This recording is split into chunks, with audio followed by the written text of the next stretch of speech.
ಗುರುಗಳಾಧಿಪತಯೇ ನಮಃ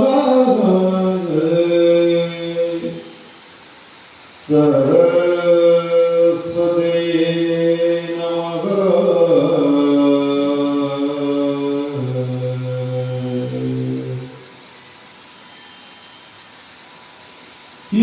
ಯೋಗಮೂರ್ತಿ ಕರುಣಾಸಾಗರನೇ ಶ್ರೀಗಣಪಾಲ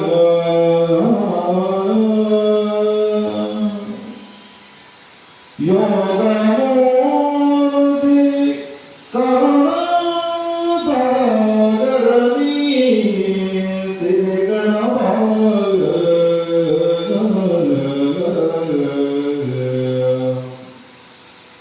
ಯಾಗರಿ ಸುಪುತ್ರ ದೇವಾ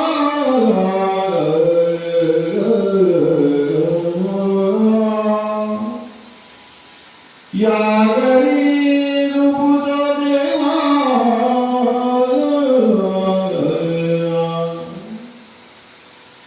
ಭಾಗ್ಯದಿ ಬಂದು ಶರಣುವೆ ಶರಣು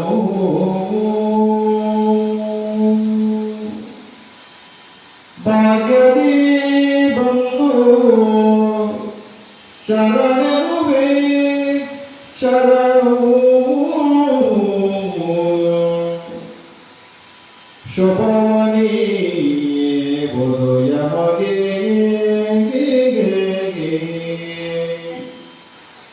ಶುಭವನಿ ಬುಧು ಯಮಗೆ ಶುಭಗನಗೆ ನಮ್ಮ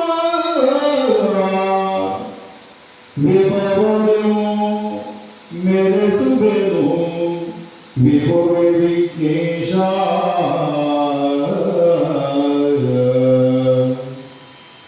ವಿಭವನು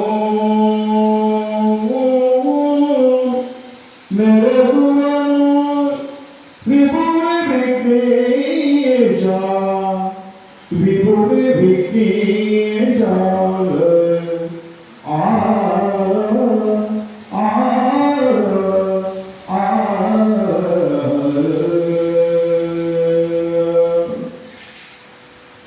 ರಾಮೋ ಲಕ್ಷ್ಮಣಂ ಪೂರ್ವಜೋ ರಘುವರಂ ಸೀತಾಪತಿಂ ಸುಂದರಂ ಕಾಕುತ್ಸವೋ ಕಾರುಣ್ಯಾರ್ಣವೋ ಗುಣನಿಧಿಯೋ ವಿಪ್ರಪ್ರಿಯಂ ಧಾರ್ಮಿಕೋ ರಾಜೇಂದ್ರೋ ಸತ್ಯಸಂಧಂ ದಶರಥನಯಂ ಶ್ಯಾಮಲಂ ಶಾಂತಮೂರ್ತಿಂ ವಂದೇ ಲೋಕಾಭಿರಾಮಂ ರಘುಕುಲತಿಲಕಂ ರಾಘವಂ ರಾವಣಾರ್ಯಂ ವಂದೇ ಲೋಕಾಭಿರಾಮಂ ರಘುಕುಲತಿಲಕಂ ರಾಘವಂ ರಾವಣಾರ್ಯಂ ರಾಮಾಯ ರಾಮಭದ್ರಾಯ ರಾಮಚಂದ್ರಾಯ ವೇದಸೇ ರಘುನಾಥಾಯ ನಾಥಾಯ ಸೀತಾಯ ಪತಯೇ ನಮಃ ರಘುನಾಥಾಯ ನಾಥಾಯ ಸೀತಾಯ ಪತಯೇ ನಮಃ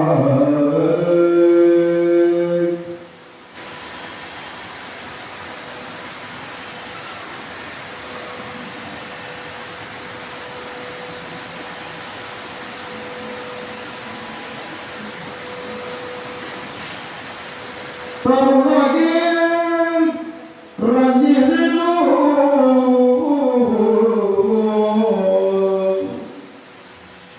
ತರುಣಗೆ ರಂಜಿಸಿದು ಯೌವನದಿಲವು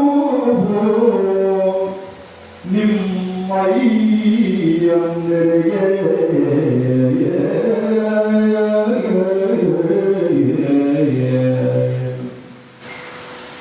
ರಂಗಿಸಿರು ಯೌವನದಿಗಳು ನಿಮ್ಮಯ್ಯಂದಿರಿಗೆ ಕುಡಿಮರಿಯ ಮೀಸೆಯ ಕಪೂರ ಬವರಿಗಟ್ಪುರ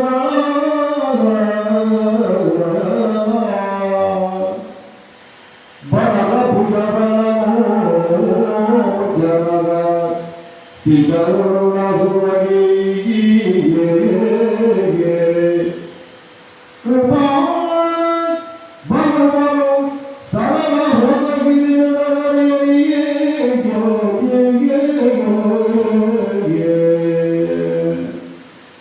ಸರಳ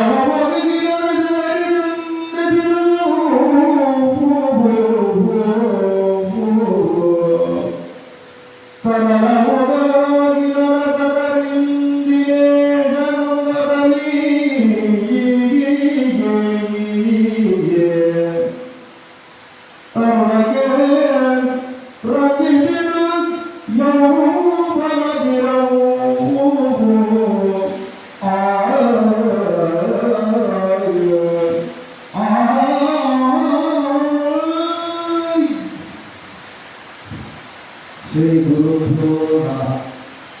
रामाय रामभद्राय रामचंद्राय देवते रघुनाथाय नाथाय सीतापतये नमः। मनोजवं माधवदेवं विदेन्द्रियं बुद्धिमतां वरिष्ठं वातात्मजं वातयुक्तं श्रीरामदूतं शरणं प्रपद्ये। भगवद्गीते प्रभु ಶ್ರೀರಾಮಚಂದ್ರನ ಮಹಾಪುತ್ರವನ್ನು ಹಲವು ವರ್ಷಗಳಿಂದ ನಾವು ಶ್ರೀರಾಮಚಂದ್ರ ದೇವರಲ್ಲಿ ದಿವ್ಯ ಸನ್ನಿಧಾನದಲ್ಲಿ ಕರ್ನಾಟಕ ಮಾಸದಲ್ಲಿ 7 ದಿವಸಗಳ ಕಾಲ ಆಲಿಸುತ್ತಿದ್ದೆವು.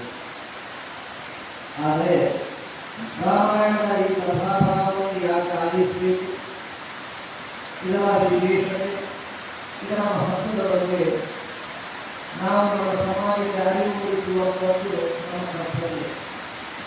ನಮ್ಮ ಗುರುಹಿರಿಯರು ಕೂಡ ಶ್ರುತಿಯ ಮೂಲಕ ರಾಮಾಯಣ, ಮಹಾಭಾರತ, ಭಗವದ್ಗೀತೆ ಇದನ್ನು ಗುರುಗಳ ಮೂಲಕ ಪಠಣ ಮಾಡಿ ಬಾಯಿಗೆ ಬಂದರು. ಆಮೇಲೆ ಅಕ್ಷರದ ಲಿಪಿಗಳು ಬಂದ ಮೇಲೆ ಅದು ಪುಸ್ತಕವಾಯಿತು. ಆದರೆ ತದನಂತರದ ಹಿಂದೆ ಅದನ್ನು ನೋಡಿದರೆ ಅದು ಪುಸ್ತಕದಲ್ಲಿದ್ದಾಯಿತು. ಅದು ನಮ್ಮ ಗುರುಗಳ ಹಿರಿಯರ ಮಸ್ತಕದಲ್ಲಿದ್ದಂತೆ ಆ ಮಸ್ತಕದಲ್ಲಿರುವುದನ್ನು ದಾರಿಯಲ್ಲಿ ಪುಸ್ತಕದಲ್ಲಿ ಗ್ರಂಥ ರೂಪದಲ್ಲಿ ಬಂದಿರುವಂತೆ. ಹಾಗೆ ನಮ್ಮ ಹಿರಿಯರ ಗುರುಗಳ ನೆನಪು ಶಕ್ತಿ ಸ್ಕೂಲಲ್ಲಿ ಆಲೋಚನೆ ಮಾಡಬೇಕಾದ ಇದೆಲ್ಲವೂ ನಮ್ಮ ದೇಶದ ಕೊಡುಗೆ. ಅದರ ರಾಮಾಯಣದಲ್ಲಿ ಬೇರೆ ಬೇರೆ ರಾಮಾಯಣಗಳು ಬೇರೆ ಬೇರೆ ಭಾಷೆಯಲ್ಲಿ ಬಂದಿದೆ. ಮೂಲ ರಾಮಾಯಣ ವಾಲ್ಮೀಕಿ ರಾಮಾಯಣ ಆಗಿರುವುದು ಅದು ಸಂಸ್ಕೃತದಲ್ಲಿರುವಂತಹ. ಮಲಯಾಳಕ್ಕೆ ಬರುವಾಗ ಆಧ್ಯಾತ್ಮ ರಾಮಾಯಣವಾಗಿ ಪರಿವರ್ತನೆ ಆಗಿದೆ. ಹಿಂದಿಯಲ್ಲಿ ಹೋಗುವಾಗ ತುಳಸಿ ರಾಮಾಯಣವಾಗಿ ಬರುತ್ತದೆ. ಹಾಗೆ ಕಾವೇರಿಯಲ್ಲಿ ರಾಮಾಯಣ ಪ್ರವಚನ ಮಾಡುವಾಗ ಅದು ನಮ್ಮ ರಾಮಾಯಣವಾಗಿದೆ. ನಾವು ಕನ್ನಡದಲ್ಲಿ ಬಂದು ಶ್ರೀರಾಮಚಂದ್ರನ ಕಥಾಮೃತವನ್ನು ವಾಚನ ಪ್ರವಚನ ಮಾಡುವಾಗ ಅದು ಕೊರವೇ ರಾಮಾಯಣಕ್ಕೆ ಬರುವಂತಹ ಕೊರವೇ ರಾಮಾಯಣ ಪ್ರವಚನ ಮಾಡಲಿಕ್ಕೆ ಬಹಳ ಸುಲಭವಾಗಿ. ಆದ್ದರಿಂದ ಹೀಗೆ ಧಾರಾಕಾರವಾಗಿ ಸುರಿಯುತ್ತಿರುವಂತಹ ಮಳೆಗಾಲ, ಆಷಾಢ ಮಾಸ, ಕರ್ನಾಟಕ ಮಾಸ, ಆಚರಿಸಿಗಳು ನಂತರ ಆ ಸಂದರ್ಭದಲ್ಲಿ ಇಲೆಯಲ್ಲಿ ಮಳೆ ಬಂದು ಬೆಳೆ ಬೆಳೆದು ಸಮೃದ್ಧಿಗೆ ಮುಂದಕ್ಕೆ ಹೆಜ್ಜೆಯಾಗುವಂತಹ ಕಾಲ ಆಗಿರುವಾಗ ಮನೆಯಲ್ಲಿರುವುದು ಕೂಡ ವಿಶ್ರಾಂತಿಯನ್ನು ಪಡೆದುಕೊಳ್ಳುತ್ತಾರೆ. ಈ ಸಂದರ್ಭದಲ್ಲಿ ನಾವು ಆ ವಿಶ್ರಾಂತಿಯನ್ನು ಕೂಡ ಒಳ್ಳೆಯ ರೀತಿಯಲ್ಲಿ ಸದ್ವಿನಿಯೋಗ ಮಾಡುವುದಕ್ಕಾಗಿ ರಾಮಾಯಣ ಪಾರಾಯಣವನ್ನು ಮಾಡಿಕೊಂಡು ಮಹಿಳೆಯರ ಪುರುಷೋತ್ತಮ ಶ್ರೀರಾಮಚಂದ್ರನ ಕಥಾಮೃತವನ್ನು ಕೇಳುವಂತಹ ಪುಣ್ಯದ ಕಥೆ. ಹಾಗೆ ಕೈಲಾಸದಲ್ಲಿರುವಂತಹ ಶಿವಪಾರ್ವತಿ, ಪಾರ್ವತಿ, ಪರಮೇಶ್ವರ ಜಗದ ತಂದೆ ತಾಯಿಗಳು. ಹಾಗೆ ಪಾರ್ವತಿ ಶಿವನೊಂದಿಗೆ ಪ್ರಶ್ನೆಯನ್ನು ಕೇಳುವುದು ನೋಡಿ ಆ ಕಾರ್ಯಕ್ರಮದಲ್ಲಿ ನಾವು ಒಳ್ಳೆಯ ಕೆಲಸವನ್ನು ಮಾಡಬೇಕು ಎಂದು ಬುದ್ಧಿಸ್ತಾ ಇದ್ದೀವಿ. ಆದರೆ ಯಾವ ದೇವರ ಕಥೆಯನ್ನು ನಾವು ಆಲಿಸಬೇಕು ಕಥೆಯನ್ನು ಆವಾಗ ಪರಮೇಶ್ವರ ದೇವರು ಪಾರ್ವತಿಗೆ ನೋಡು, ಕೃತ ತ್ರೇತ ದ್ವಾಪರ ಕಲಿ 4 ಯುಗಗಳು. ಆ ಕೃತ ಯುಗದಲ್ಲಿ ನಮಗೆ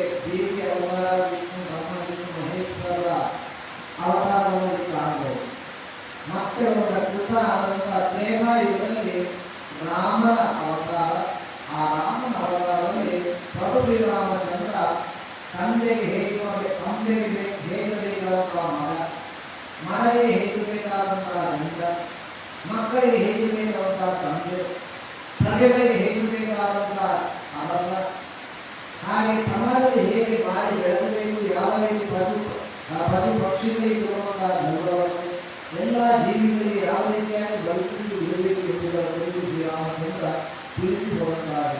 ಆದ ಕಾರಣ ಅಂಥ ಶ್ರೀರಾಮಚಂದ್ರನ ಕಥೆಯನ್ನು ಕೇಳಲು ಬಹಳ ಒಳಿತಿರುವಂತ ಪರಮೇಶ್ವರ ದೇವರು ಆ ರೀತಿ ಹೇಳುವುದು. ಹಾಗೆ ಈಗ ನಾವಿಲ್ಲಿ ಕುಳಿತುಕೊಂಡು ಕಥೆಯನ್ನು ಕೇಳುವ ಹಾಗೆ ಕೈಲಾಸದಲ್ಲಿ ಆ ಪರಮೇಶ್ವರರು ತನ್ನ ಎಲ್ಲ ಧರ್ಮದವರಿಗೆ ಅವರಿಗೆ ಪಾರ್ವತಿ ಜೊತೆಗೆ ಪರಮೇಶ್ವರನು ಕಥೆಯನ್ನು ಹೇಳ್ತಾನೆ ಎನ್ನುವಂಥ ಒಂದು ಭಾವನೆ, ಒಂದು ನೆನಪು ಹಾಗೂ ಆ ಕಥೆಯಲ್ಲಿ ಬರುವಂಥ ಹಾಗೆ ಅದನ್ನು ನಾವು ಸ್ಮರಿಸುವಂಥ ನಾವು ಮಾತ್ರ ಕಥೆಯನ್ನು ಹೇಳುವುದಲ್ಲ, ಭಗವಂತನು ಕೂಡ ಕಥೆಯನ್ನು ಹೇಳ್ತಾ ಇದ್ದಾನೆ. ಆದ ಕಾರಣ ಇಲ್ಲಿ ರಾಮಾಯಣಕ್ಕೂ ಅಲ್ಲಿ ಸಾನ್ನಿಧ್ಯಗಳು ಹೆಚ್ಚುತ್ತಾ ಭಗವಂತ. ಇನ್ನೊಂದು ಕಡೆ ಈ ಕಥೆ ಹೇಗೆ ಪ್ರಾರಂಭವಾಗಿ ಹೇಳಬೇಕು ಕೂಡ ಒಂದು ರೀತಿಯಲ್ಲಿ ಹಾಕಬೇಕಾಗ್ತದೆ. ವಾಲ್ಮೀಕಿ ಮಹಾಮುನಿಗಳು ರತ್ನಾಕರಾಂತ ವಾಲ್ಮೀಕಿ ಮಹಾಮುನಿಗಳ ಮೊದಲ ಹೆಸರು. ಆದರೆ ಅವನು ವಾಲ್ಮೀಕಿ ಅಂದರೆ ಹುತ್ತ.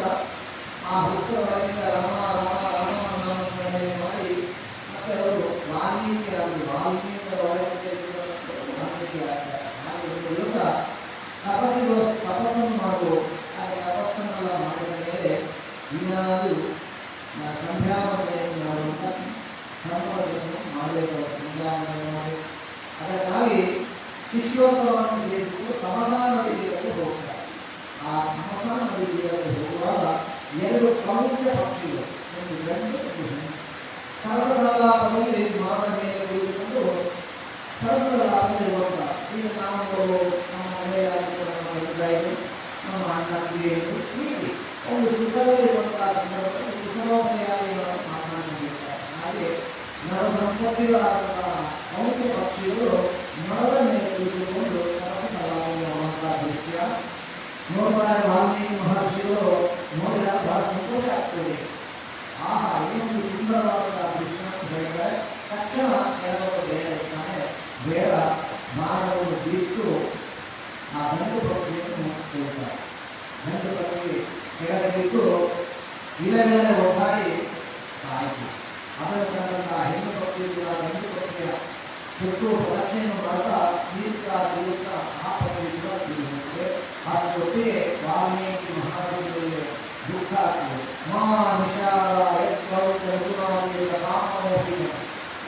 ಒಂದು ಶ್ಲೋಕ ಬರ್ತದೆ. ಆ ಶ್ಲೋಕವೇ ಶ್ಲೋಕದಿಂದ ಬಂದ ಶ್ಲೋಕದಿಂದ ರಾಮಾಯಣ ನಿರ್ಮಾಣ.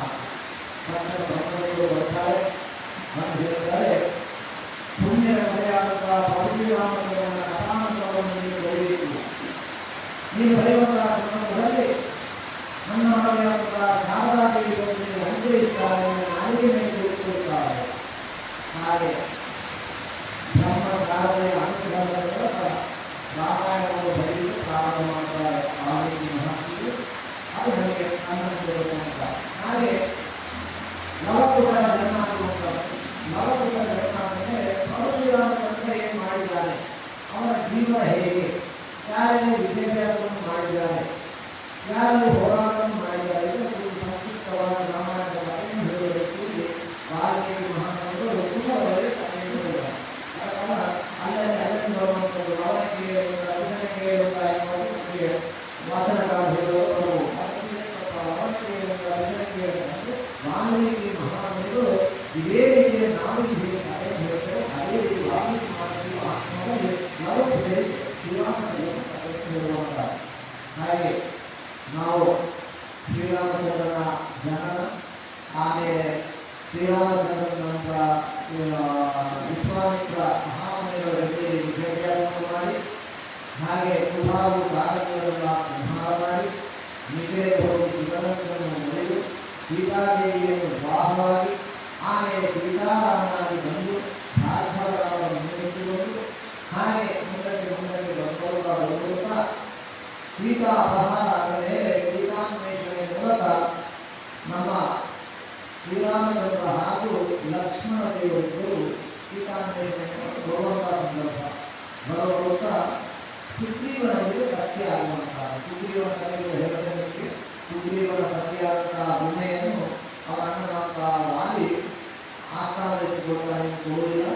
ಹಾಗೆ ಅವರನ್ನು ಪೆಟ್ಟುಕೊಟ್ಟು ಓಡಿಸುವಂತಹ ಕಥೆ ಮುಂದೆ ಬರುವಾಗ ಕಥೆಗಳಿಗೆ ನಾನು ಹೇಳುವಂತಹ ಹಿಂದಿ ಮತ್ತು ಇವರ ಕಥೆಗಳಿಗೆ ಅದನ್ನು ಅನುಕೂಲವಾಗಿ ಈಗ ಸುಗ್ರೀವ ಏನ್ ಮಾಡ್ತಾರೆ ಅಂದರೆ ಋಷ್ಯಮುಖ ಪರ್ವತದಲ್ಲಿ ಮಹಾಮುನಿಗಳು ತಪಸ್ಸು ಮಾಡುವಂತಹ ಋಷ್ಯಮುಖ ಪರ್ವತದಲ್ಲಿ ತಾನು ಜೀವಗಳಾಗಿ ಹೇಳಿ ಇನ್ನೊಂದು ಕಡೆಯಲ್ಲಿ ಸೀತಾನ್ವೇಷಣೆಯ ಮೂಲಕ ಬರುವಂತ ಅನ್ನ ತಮ್ಮಂದಿರಿದ್ದಾರೆ. ನಾವು ಹೇಳಿದ ಅನ್ನ ತಮ್ಮಂದಿರಿಂದ ಹೇಳಿರಬೇಕು, ಅನ್ನ ತಮ್ಮಂದರಿಗೆ ರಾಮ ಲಕ್ಷ್ಮಣರಾಗಿರಬೇಕು. ಅನ್ನ ತಮ್ಮಂದಿಂದ ಹೇಗಿರಬೇಕು, ವಾಲಿಸುವುದರಾಗಿರಬಾರದು. ಅಂದರೆ ಅನ್ನ ತಮ್ಮಂದಿಗೆ ಯೋಗಿದ್ರೆ ವಾಲಿಸುವುದು. ಅಣ್ಣ ತಮ್ಮಂದರಲ್ಲಿ ಬಹಳ ಆತ್ಮೀಯರು. ಅಣ್ಣನೇ ತಂದೆಯ ಸ್ಥಾನದಲ್ಲಿ, ಸೀತಾದೇವಿಯೇ ತಾಯಿಯ ಸ್ಥಾನದಲ್ಲಿ ಇರುವಂಥ ಭಾವನೆಯನ್ನು ವ್ಯಕ್ತಪಡಿಸಿದ ಲಕ್ಷ್ಮಣದೇವ. ಹಾಗೆ ರಾಮ ಲಕ್ಷ್ಮಣರು ಹೇಳಿದರೆ ಅವರು ಅಣ್ಣ ತಮ್ಮಂದರಾದರೂ ನಾವು ರಾಮ ಲಕ್ಷ್ಮಣರಾಗಿ ಇರಬೇಕು. ಹೀಗೆ ವಾಲ್ಮೀಕಿ ಮಹಾಮುನಿಗಳು ಹೇಳ್ತಾರೆ ಲೌಕಿಕರಿಗೆ.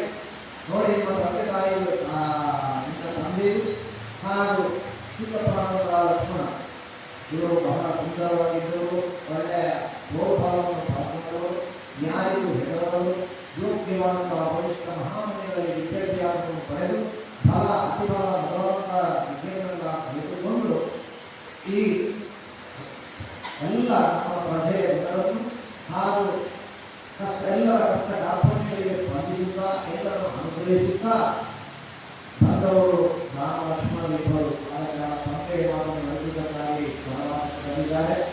ಸೀತಾದೇವಿಯನ್ನು ಕರೆದು ಸುತ್ತಿಗಳಂತಹ ಇವರು ವನವಾಸಕ್ಕೆ ಹೊರಟು ಹೋಗುತ್ತಾರೆ ಎಂದು ವಾಲ್ಮೀಕಿ ಮಹಾಮುನಿಗಳು